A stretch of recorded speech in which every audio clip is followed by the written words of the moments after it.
If you're a skateboarder or not, whether you're goofy foot or regular, we all need a little more stretching in the hips and the knees, the ankles, the feet, the toes, and all of that. My son is a skateboarder, and he's been skating since he was young. He actually has one leg that is longer than the other, so we're going to really work on balancing out both sides of the body. Right foot outside, right hand, low lunge.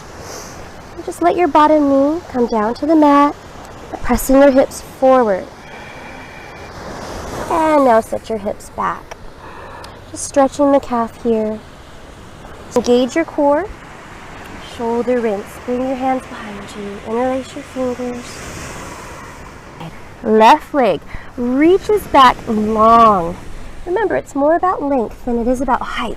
So you can learn how to use your midline strength. So squeeze your inner thighs together. Lengthen and reach past the toes to stretch every muscle in this leg. And as you exhale, step it wide. Straighten the leg, and you're just gonna step off onto the left leg. Remember, bend your knee as much as you need to, especially if you're working with tight hamstrings. Inhale, lengthen out nice and long, lengthening through the heart center, back past the toes, and exhale, round.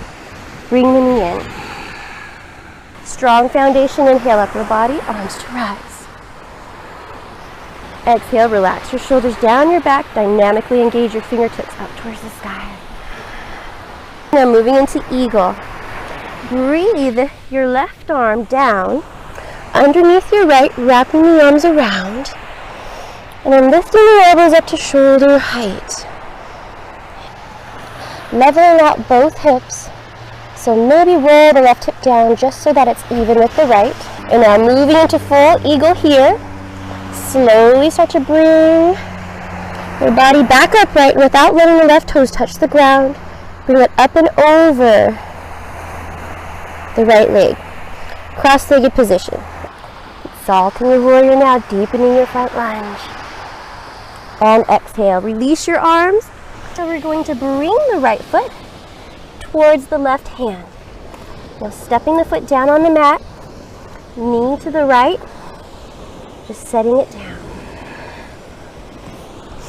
Now let's stay up for a second. You can even stay up on your toes if you want a more active pigeon. We've done this before if you've been with me for a while. So whatever feels good, whether you're up on your hands and up on your toes, pressing back through your heel, or you're coming down in a passive pigeon, you control whether you want your pose to be as active or as passive as you like. Left leg lifts up long behind you. Exhale, bring the foot towards the right hand and just set it down. Now take an active pigeon, maybe being as active or passive as you like.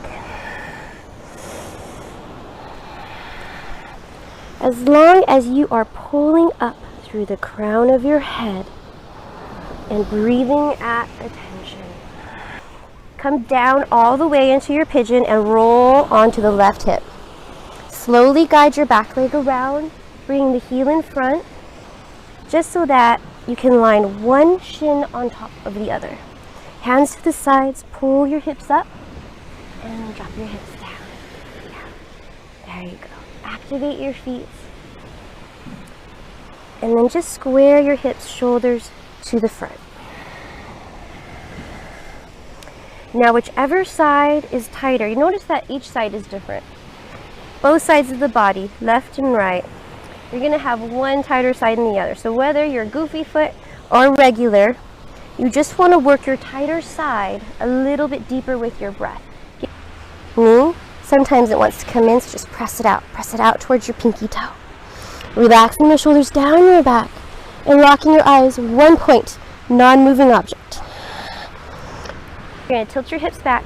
Try to keep them open because sometimes we send our hips behind us. So keep them locked in, tailbone tucked under, tilt the hips back. Now reach forward till you can't reach any further. Bring the hand down. Extend the upper arm, and if it hurts to look up, go ahead and point your nose down towards the ground. Bend the elbow behind the back, palm faces out, just so you can roll your shoulder open a little bit more and roll your body open. That way it's all along the same plane. And lifting up through the crown of your head. And exhale, bring them behind, shoulder rinse now. Interlace your hands and fold forward, flat back, belly in. Relax. Breathe completely and just open up. Breathing in through the meridian plexuses, your nerve system. Just allowing everything to relax as you ground down, lifting your tailbone up at the same time. Just relax, shake out any tension that may or may not be there. Hands to the front, flip the palms backwards now. Walk them through and underneath your legs. Ground down evenly through both feet. Reach up and back. Really stretch out the fascia around your rib cage here. Deepen your front lunge. We're just going to roll one shoulder down. And then the other. Two more times. Roll the shoulder down. Just moving back and forth. Letting go of all the effects of the down dog, planks, life that gets built up and impressed upon us throughout the day. Just like the breath, we catch the breath, then release it. So same with the body. The body catches a lot of tension. It's almost like an absorbent cushion. And so we do this just to release it, and we do it because it feels good. Inhale.